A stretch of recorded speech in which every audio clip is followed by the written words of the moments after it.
So the theme of this benefit is a place to tell their stories. You've become a remarkable teller of stories. Tell us something about the story of your storytelling.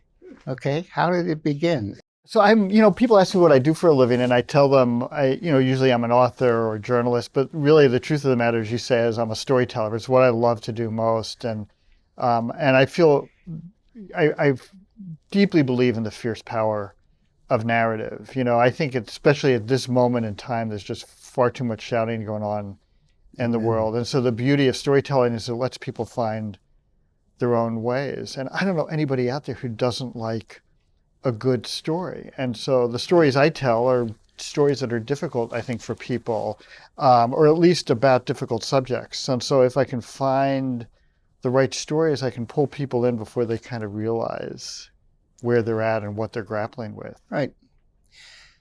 So what were the origins of this interest in storytelling? I mean, were you writing stories when you were a child? No, I didn't have aspirations to be a writer, but my dad was a writer. And I grew up in New York City, and our apartment wasn't a very big apartment, but it was lined with books. And is one of the constants in my life is reading. I just love to read. I love a good story. And my brother and I mean, we share that and exchange books all the time, still to this day.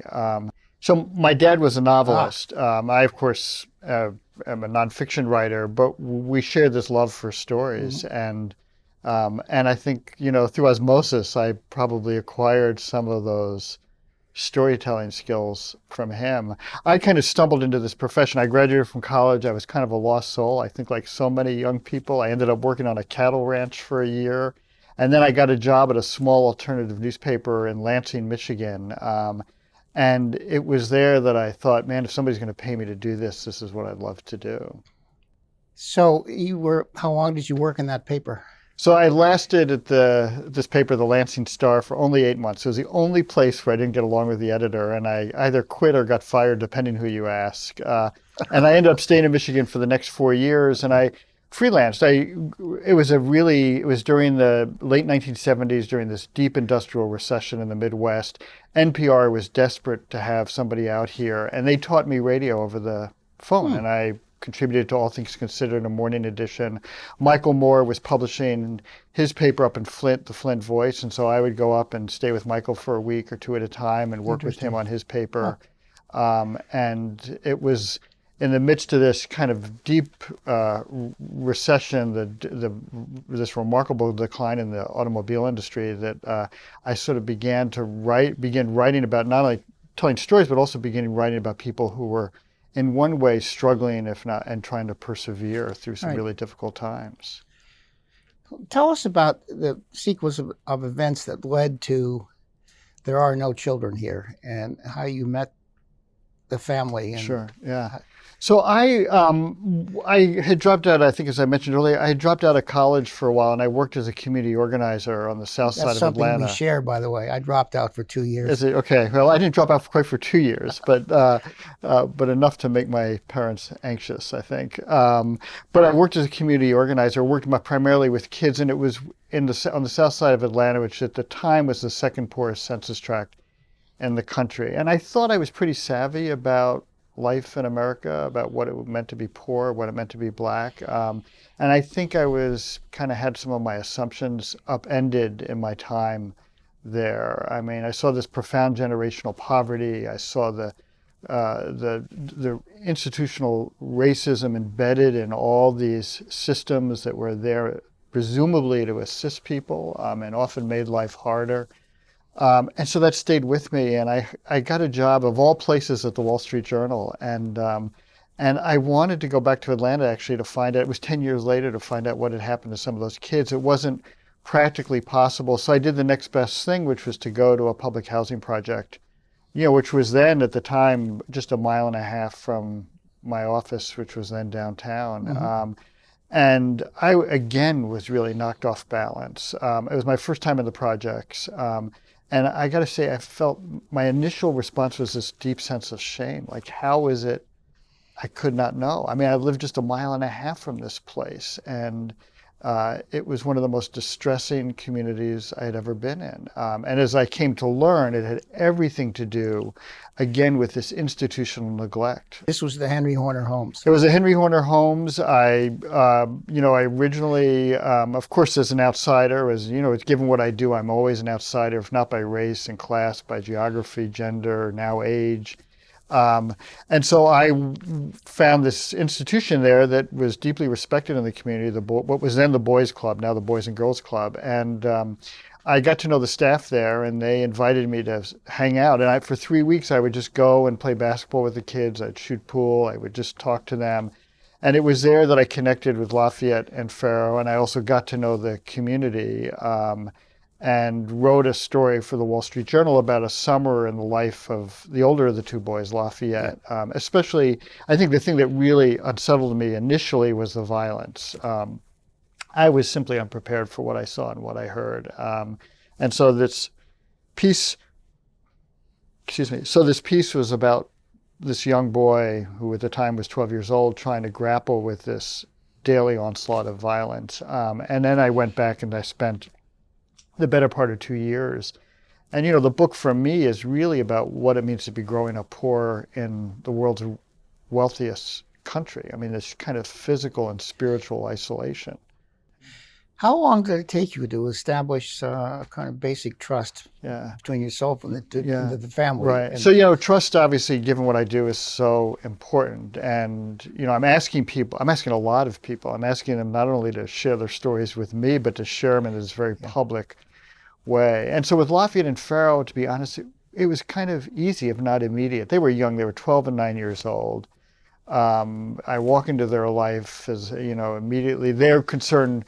It was hard for them to conceive of the idea that I was working on a book. All they cared about was I going to stay around once I finished the book? And I made a commitment to them that I would. But, with the adults, it's always tougher. And I think the question that everybody's asking in one manner or another is, what's in it for me? Why should I share my story? And in the case of this family, the mother, I think very clearly saw that if she could share her story, that it might make a difference in the lives of others whose trajectories were similar to theirs.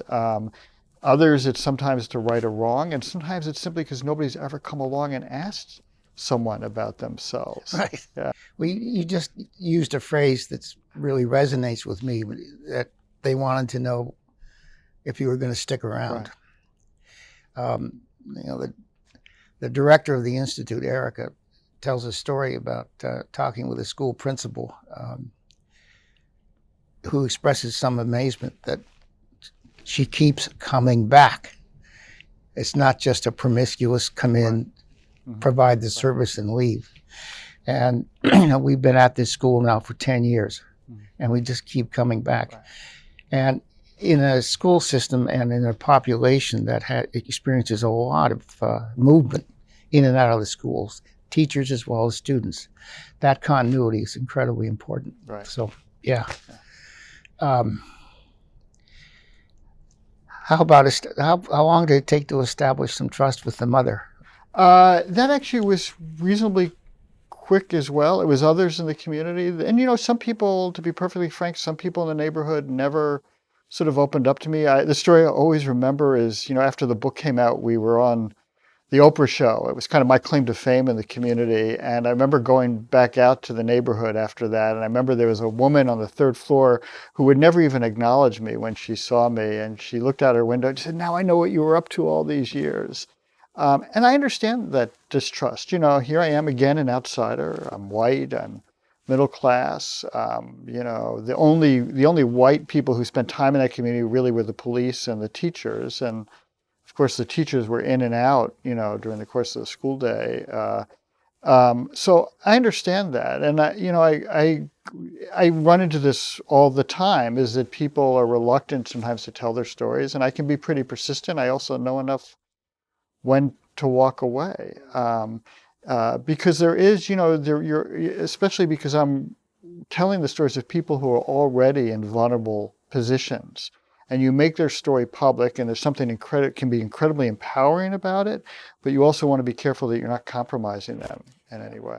in the process of establishing a relationship with the kids and their families, what's the role of empathy? How does that play into it? Right. Yeah, I mean, empathy is, I think of as the centripetal force of storytelling. It's why we tell stories. This capacity to get readers to imagine themselves as someone else. And of course, as a journalist, as a reporter, my challenge is to find empathy with the people I'm writing about. And I want to be very clear when I talk about empathy. I'm not talking about sympathy. I'm not talking about feeling sorry for someone or feeling pity for them. What I am talking about is trying to understand what pushes and pulls at them, what motivates them, not to excuse or justify their actions, but to come to understand them. And, empathy, too, is also, I think, the central force of community. It's what ultimately binds us. And God knows we've been a country lacking in empathy, especially from the very top over the past 4 years. Indeed. And it feels to me so essential. And that's the beauty for me of storytelling, whether it's nonfiction or fiction. You read a book and you begin to imagine yourself in the place and the shoes of the people you're reading about. Right. Do you remember in the early days of getting to know the two boys, any moments that either really upset you or surprised you? Well, there were moments. I remember an early moment when when I first began spending time there, I would take the two boys, Lafayette and Pharaoh, out for pizza twice a week to a place that was about a half mile from the projects that seemed very safe. It turns out afterwards that it actually was a place run by the mob. It got shut down by the police, but little did we know. But we went there and we would talk. And I remember one day I was, I'd go there and I really, because for me, what upended me in my early days at Henry Horner was the violence. And so I would sit down with Lafayette and Pharaoh and I'd say what had happened over the past week or so. And I remember one time Pharaoh, the younger of the two boys, starts telling me about a spelling bee, and I'm being a little simplistic here, but I started saying, but was anybody shot or stabbed? And he, as only a 9-year-old boy could be, just was persistent in wanting to tell me about this spelling bee. And I realized at that moment that I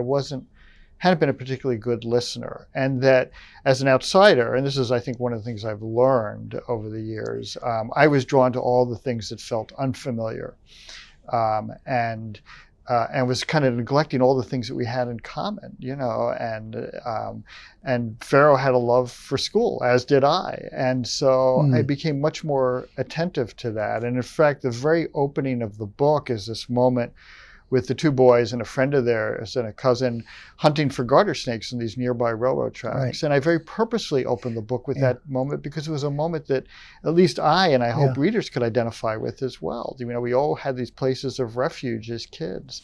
And so I learned to become a better listener. What else did you learn? I mean, that experience was extraordinary education, right? Well, the other thing I learned, although I don't know that I would have called it that at the time, but was the kind of institutional racism that had created this community. There was this kind of myth out there. Well, there were two myths. One, that these neighborhoods were the way they were because people were so neglectful and unable to sort of maintain any kind of fulfilling lifestyle, and two, that they were high rises, and what were we thinking putting poor people in high rises? But number one, look, I grew up in a high rise in New York City, so high rises by their nature are not necessarily bad things. Right. And it's not some character flaw that has led people to in this kind of profound generational poverty. You look at just the history of public housing, for example. Yeah. When the bulk of them were built in the late 1950s, white politicians didn't want them built in their neighborhoods. Right. And as a result, they were built at the edge of already existing black ghettos. They served as a kind of bulwark to segregation. And secondly, they were built on the cheap. They were built without lobbies. They just had these breezeways. So they were exposed to the winter elements of Chicago. And as a result, the elevators constantly were breaking down and not working. And third is that they were utterly neglected. For some 20 years, they were ran by a gentleman, Charlie Schweibel, who saw it as his own political fiefdom. Yeah. And so to neglect that history, I think, is a kind of willful neglect, to understand what got us to this moment in time. And it's why I've come to realize as a writer why the past is so important to understanding the present. It's very much embedded in the present. Yeah. Right? Yeah. There was a book that came out by a neighbor of mine in Hyde Park about Cabrini Green. Sure, Ben Austen. Yes. Yeah. Have you read it? Oh, God. Yeah. Ben's a very dear friend. Okay. Yeah. So. And that's. Yeah. If you hadn't brought up Charlie Swibel's name, I was going to. Right. Yeah. And that's Ben's book is a remarkable book. High Rise. It's it's a story. It's what he's done is taking these small stories of these. I think there are 5 individuals in that book, and tells a much larger story, not only about the history of Cabrini Green, but again the sort of utter disrespect we've had for those who are Black and those who are without. Yeah. And it's I feel like that book is an absolute must-read for anybody who wants to understand poverty in this country. It still astonishes me that Swibel could have had almost a 20-year reign as head of the CHA. Yeah. I mean, I think one way to look at it is, this kind of utter cynicism, but race plays such a large part in this. I mean, public housing was predominantly, if not almost entirely, African American. That was not by accident. And again, those projects served as a kind of wall for segregation. Yeah. It was a way to keep those communities absolutely apart from everybody else in the city. In 2009, I met a school principal from one of the Woodlawn schools. We were at a meeting, and I had suggested at the meeting that all the adults, there was an effort to create a Chicago version of the project in New York called the Harlem Children's Zone. Sure, Jeffrey right? Canada's, yeah. Yeah, Jeffrey Canada, exactly. And a group in Woodlawn wanted to adapt that idea. So at one of the early meetings, planning meetings, I suggested that all the adults in the room, vice presidents of the university and so forth, should get to know at least a few kids in the schools. And that went over like a lead balloon.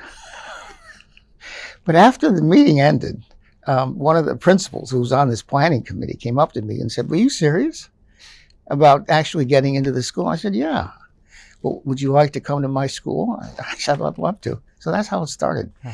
And I just started volunteering in the kindergarten with a wonderful teacher, and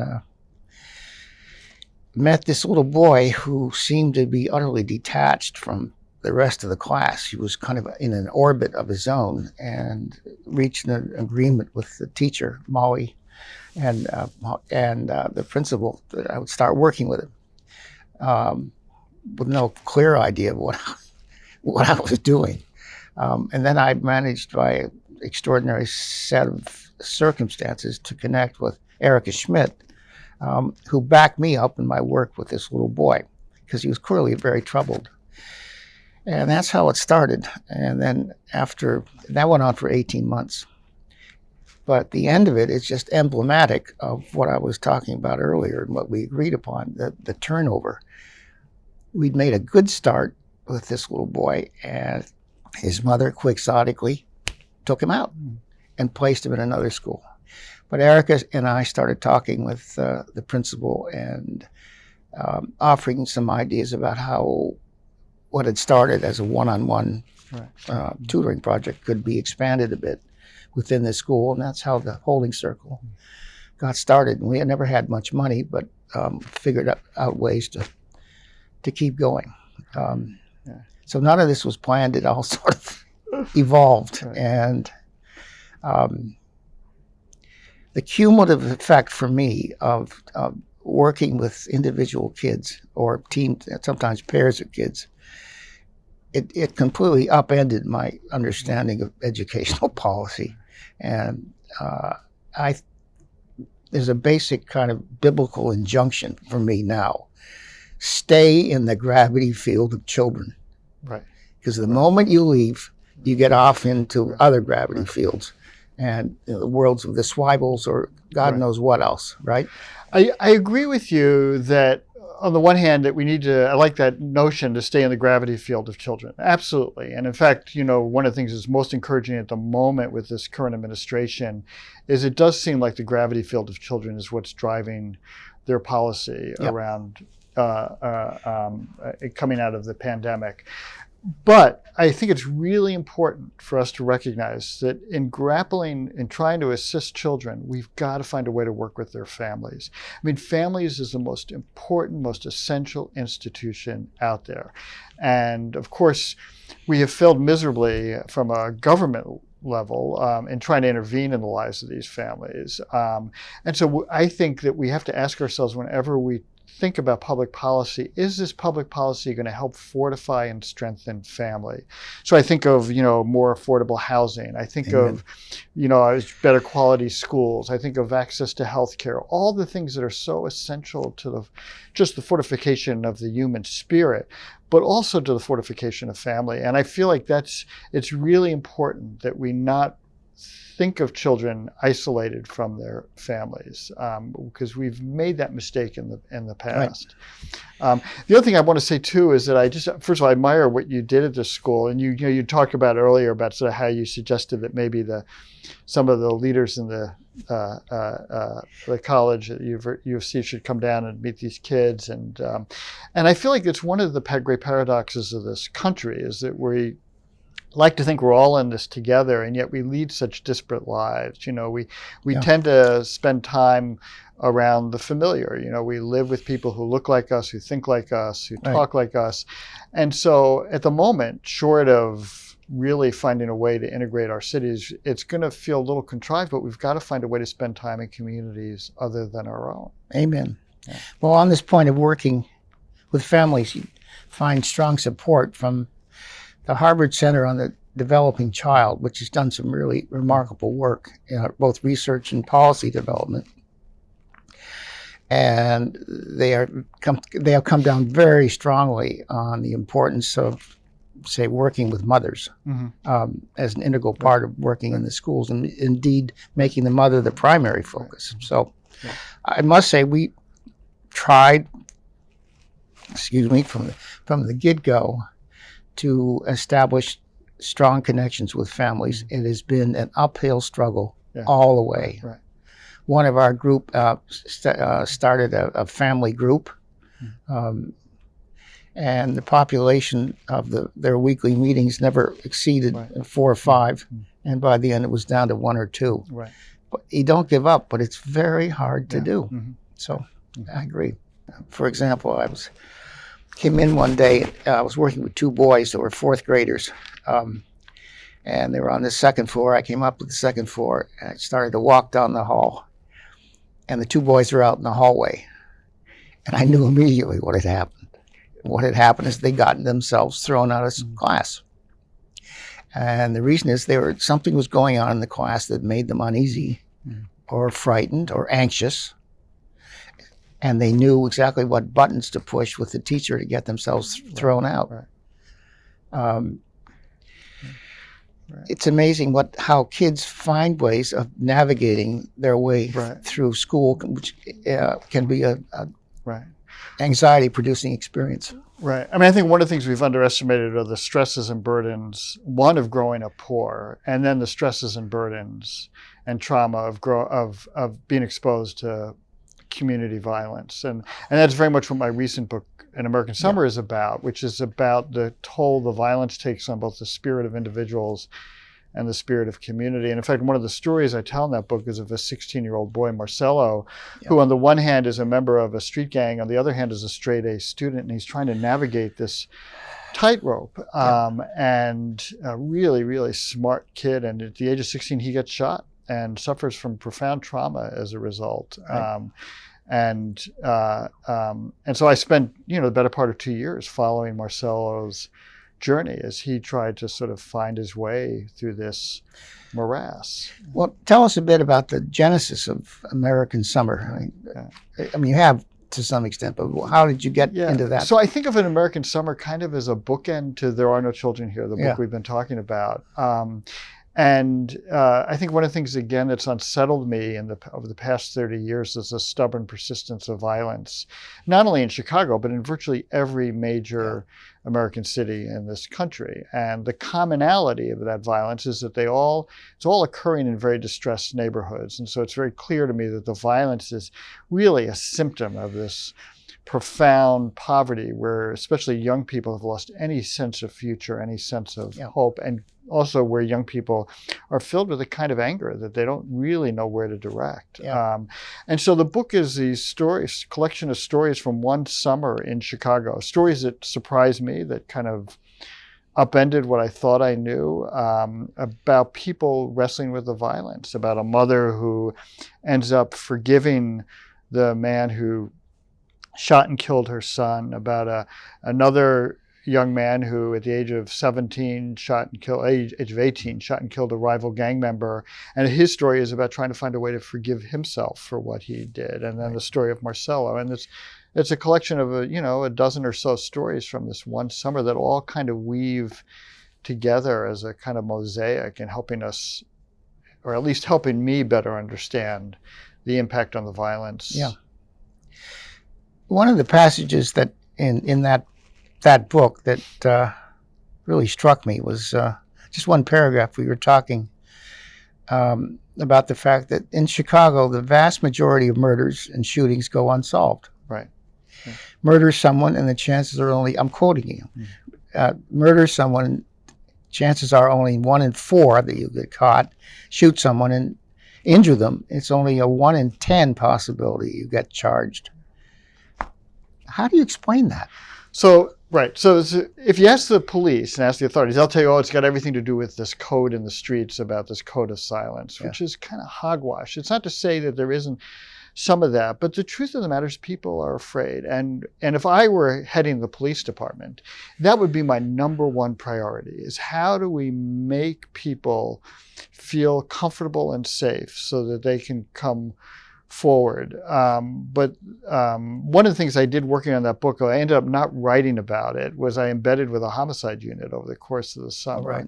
And it was remarkable to me. I mean, really good, for the most part, really good people, but the sort of difficulty they had in solving the murders was so apparent.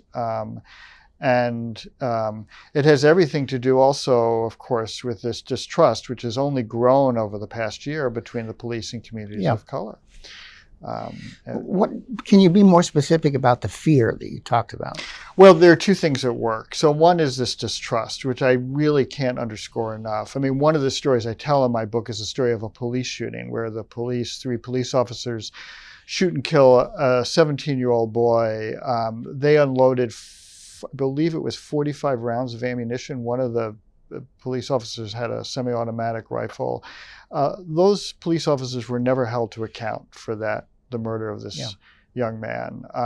So there's this underlying distrust, which has been decades in the making. And of course, we've had this reckoning because of the murder of George Floyd.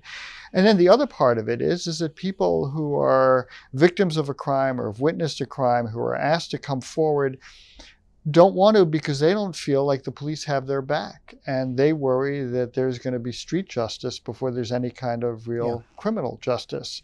And so there's a profound fear on the part of people to come forward. So for a child growing up in the settings where you've been working, gathering the material for your books, it can be decisively important for a child to establish at least one close and durable connection with a reliable adult. Do you agree with that? I would agree with that. And again, I feel like, again, that family is the most important institution out there. And so that reliable adult, in the best of all worlds, should be a parent. And so we've got to find a way to help make that happen. And of course, in the absence of that, sometimes it's somebody else, it's a relative, an outsider. But that family, I just can't. I speak from just decades of experience at this point, that we just can't walk away from family when dealing with children. So, in the several points in your books, you sort of disclaim any authority about what should be done. Right. Okay. Yeah. But you've got to have some ideas. Yeah. You just alluded to one.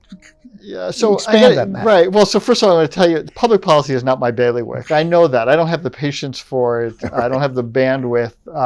I think of myself as a storyteller, and Right. I tell stories not because I know the answers, but because I'm asking questions. It's really what stories do, is they Right. ask questions, and so I'm really good at that, at kind of poking and prodding myself, and I hope poking and prodding my readers. But look, I mean, there's no question that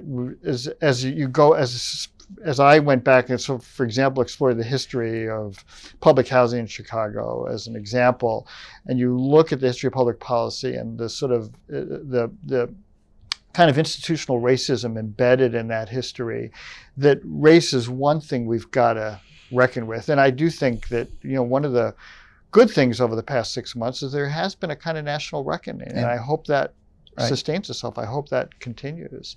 I think one of the things that I fear is we've lost this. There was this really vibrant and robust conversation in this country about finding a way to integrate our communities and our schools. We've lost that conversation. And it's interesting to me that when they tore down all of the public housing high-rises, in the late 90s and early 2000s, there was no conversation about reintegrating, or I shouldn't say reintegrating, about integrating this city by race.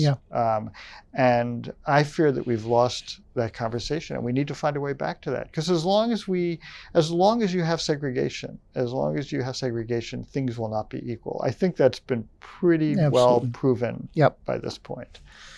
The schools in America today are more segregated than they were, say, in 1960. Right.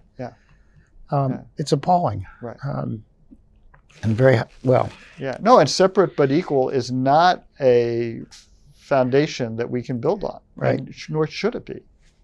What did you learn about Chicago schools just from your friendship and with Farrell and Lafayette? So, it's interesting. The school was the one institution that I couldn't get access to when I was working on There Are No Children Here. The principal of that school, who is, and I understand this, was very Afrocentric, and she didn't like the idea of this white man coming in and telling this story, and I get that.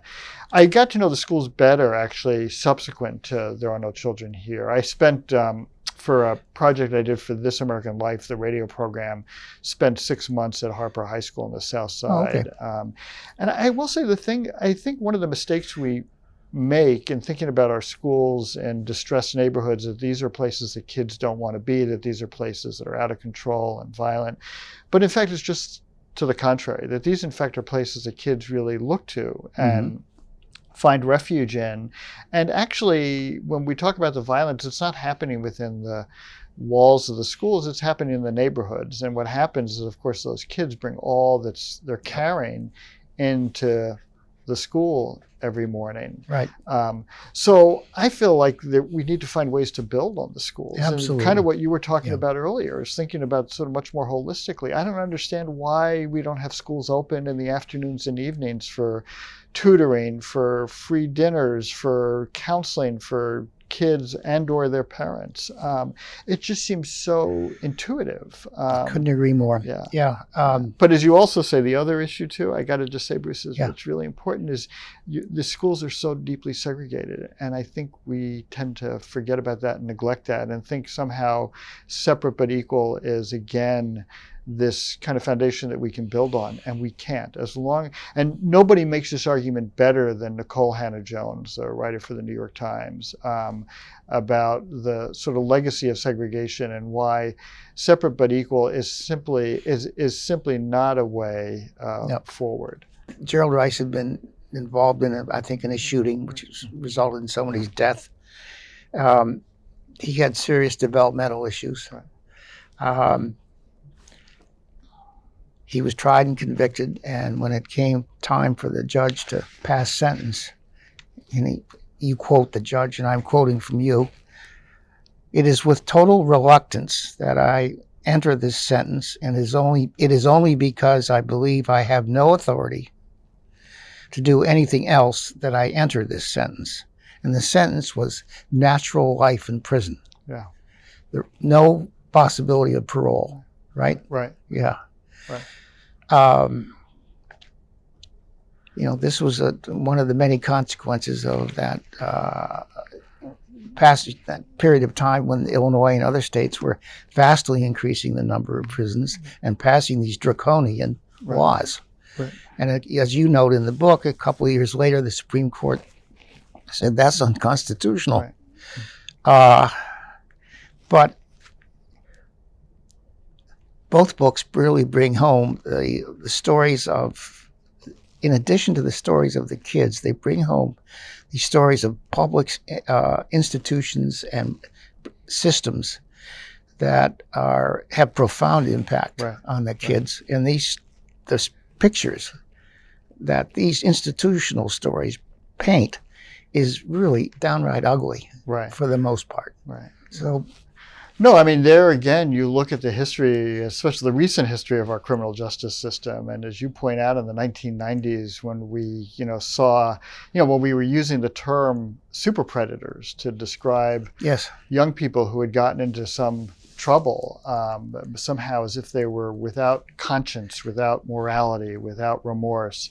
And that the only answer to that was to lock them up, and in some cases lock them up, as in the cases Joel Rice, forever, for the rest of their lives. And it has, again, had everything to do with race.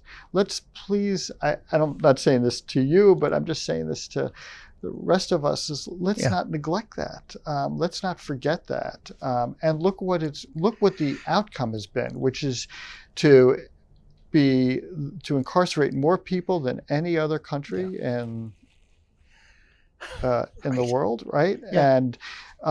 And most of them young men of color. What we've done to their families, to their communities, it's criminal. It is criminal. I mean, I came here in '71 to work for the Illinois Department of Corrections. And my mission was to create a school district in the prison system. In '71, the system had about 8,000 men and a handful of women. Right now, there are 39,000. A couple of years ago, there were 49,000. And I did some studies of, the year-to-year fluctuations in the prison population. And lo and behold, about 30,000 inmates go out every year. And guess how many come back in? About 30,000.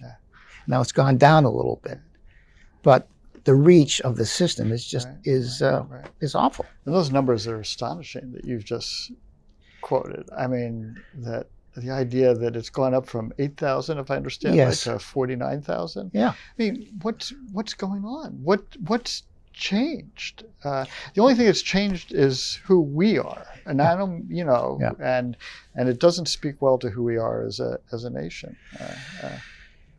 Well, I was in preparing for this. I was going through my files, trying to answer some of these questions, and one of the documents that I came up with, which I sort of forgotten about, was a remarkable book that's been woefully ignored. It's called Governing Through Crime. And it's by a Berkeley professor named Jonathan Simon. It's published in 2007. And the subtitle is How the War on Crime Transformed American Democracy and Created a Culture of Fear. And his argument is that since 1968, with the passage of the Omnibus Crime Control and Safe Streets Act, crime has become a dominant means, metaphor, and mechanism for American governance. And the irony is that this act was passed just a few scant weeks after the report of the Kerner Commission came out. That was March 1st, '68. Then they passed this bill, which is creates one of the foundations for this state of mass incarceration. Yeah. Look, I mean, I think we've often seen, especially these last 4 years, politicians play on people's fears. And, Yes. this past 4 years for me, one of the things that's been remarkable about it is sort of the use of fear when it comes to others, people who are of color, immigrants. Yep. And you saw it repeatedly throughout this previous administration.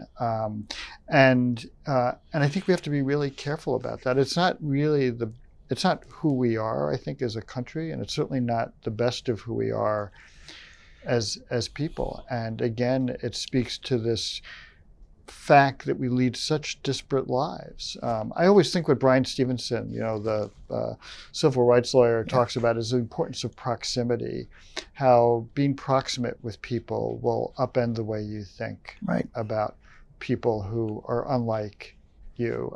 And again, I go back to that moment with Pharaoh. I think we tend to forget and neglect the things that we all have in common, the things that we all share. And again, that's why I tell stories. So one thing we share is this connection with actual real live children, and how important that is, and what a reciprocal relationship it is, right? And at the school where I've been working, and by the way, you mentioned some of the disruptions. The first school was called Fermi, and it was one of the victims of the Great School Massacre of 2013. And you were talking about how important schools can be in a very positive way, and that was absolutely revealed by the reactions to that closure. The sense of connection that families felt to Fermi, their school. So that was a very unsettling experience. There was another school in the building, so we just switched over to that one. Okay, so we have this team of mostly younger people, supervised by older, more experienced clinical people who come in during the week to work with kids referred to us by the teachers. And it's done one-on-one or sometimes one-on-two, but it's very, very interpersonal and very improvisational. They're feeling their way into the lives of these children. And they're not constrained by either professional decorum. I remember the story, one of the young clinicians walked into our room. We have a dedicated room at the school with a student, and the student just flopped down on the floor. So the clinician just flopped down on the floor. They started talking to each other, lying on the floor. Okay, most good programs involving children have to have this quality of improvisation, adaptability, deployment of imagination. Right? And fortunately, we have that kind of freedom at the school, and we've managed to assemble a pretty remarkable core group of people that are absolutely dedicated to the children and constantly ready to learn from them. But I think one of the things, which strikes you that when you tell that story, that one of the things that I share with clinicians, and I want to be clear, I am not a clinician. Nor am I. But two of the things that we share is, one, we become good listeners, and listening doesn't come easy. At least it doesn't come easy for me. I've had to really work at it, and I've come to recognize that also listening is not this passive art, that it's really active. And I came to realize that I had the good fortune to be friends with Studs Terkel, and Studs, of course, who everybody thought taught America how to listen, but anybody who spent time around Studs, the guy wouldn't shut up. He loved to talk, and you realized that the thing about him was that listening was really this two-way street. It was really a very active art. It was debating, arguing with people, crying with them, laughing with them. So there's that, and I think the other part of it is that I share with clinicians is this kind of love for story. And I think what clinicians are doing, and I'm oversimplifying here, is they're, by getting people to tell their own stories, they're helping them make sense of their own narratives, right? Making sense of their own lives. And in some ways, that's exactly what I'm doing as well in my writing, is trying to make sense of people's lives. As a along with them, because people are not necessarily naturally good storytellers, and sometimes people don't even know they have a story to tell, and so for me it's sort of a listening and then trying to make sense of the journey that they've experienced. And I think that goes the same with clinicians. And of course, the other thing that we share is, of course, this notion of empathy, this capacity to try to imagine yourself in someone else's shoes without being judgmental, Right. or without excusing people's actions, but really trying to understand them, understand what pushes and pulls at them. At one point, I was working with an absolutely delightful second grader, whom I cannot name. And he was very smart. And in fact, many of the children that get referred to the holding circle are in the upper Right. sort of third of the sort of competence and intelligence scale. So I was with this boy in the library, and we'd been working together for some time. And we came in, sat down, and he leaned over and he said, "Bruce, does money really grow on trees?" Well, we overheard a conversation between his parents, and he trusted me enough to share that sort of moment of doubt and wonder. Extraordinary. Right. Well, it's the beauty of kids is they can be very literal at times, and but and the challenge for working with kids, at least for me as a storyteller, of course, kids are not particularly introspective. They don't really necessarily have perspective. And so I think part of what it requires to get to know kids is really just to spend time with them in their own elements, to sort of be invited into their own worlds. Yeah, fortunately, we have our own space in the school. Right. So we're able to decorate it and equip it Right. in ways that may violate school policy, but make sense for kids. Right.